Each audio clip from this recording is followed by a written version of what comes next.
This question has to do with toddlers.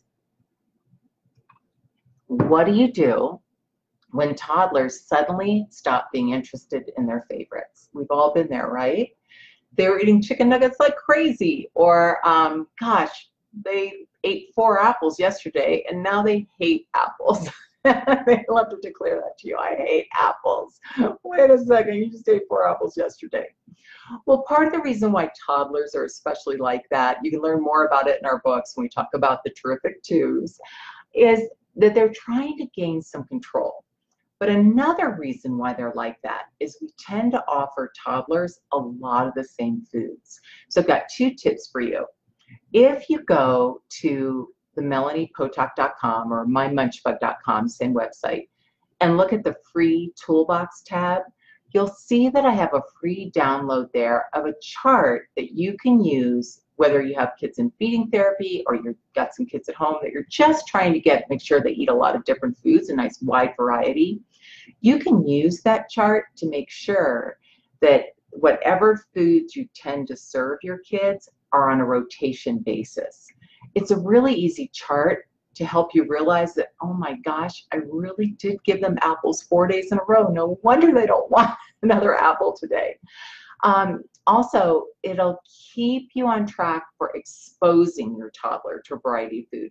Even if he doesn't take a bite of those 2 apple slices that you included on his lunch plate, that's okay. That's not really much of a waste. You can use those slices in another way, later in another meal, but at least they're being exposed to it on a fairly consistent basis.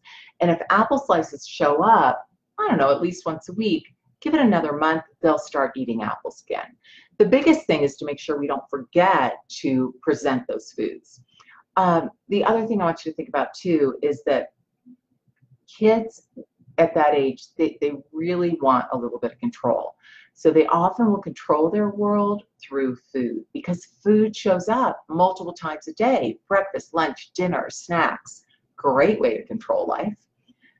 The way to get toddlers to be less controlling about food is for you to be less controlling about food. It's true. So try not to say, take a bite, or be sure to eat your corn, or eat your spinach, whatever you tend to say because you're worried about them not eating it. Instead, rely on exposure and exploration, activities and adventures in Veggieland. We've talked a lot about that here, my latest book. And make sure that you're really thinking about other ways that those kids can have control of their environment. So making sure that in the morning that you're presenting 2 outfits. Which one do you want to wear? Do you want to wear your jeans with pink top, or do you want to wear the yellow dress with your high tops? End of story. 2 choices, but they get to choose. What vegetable would you like for dinner tonight? Do you want carrots or do you want green beans? And if they say, I don't want either, which they will, then you just say, okay, I'll pick, and just turn away and walk away. Give it very, very little attention. When kids, especially toddlers, protest because they have this need for control, you don't want to encourage the protest. You want to encourage them making a choice. That's how you get out of this conundrum.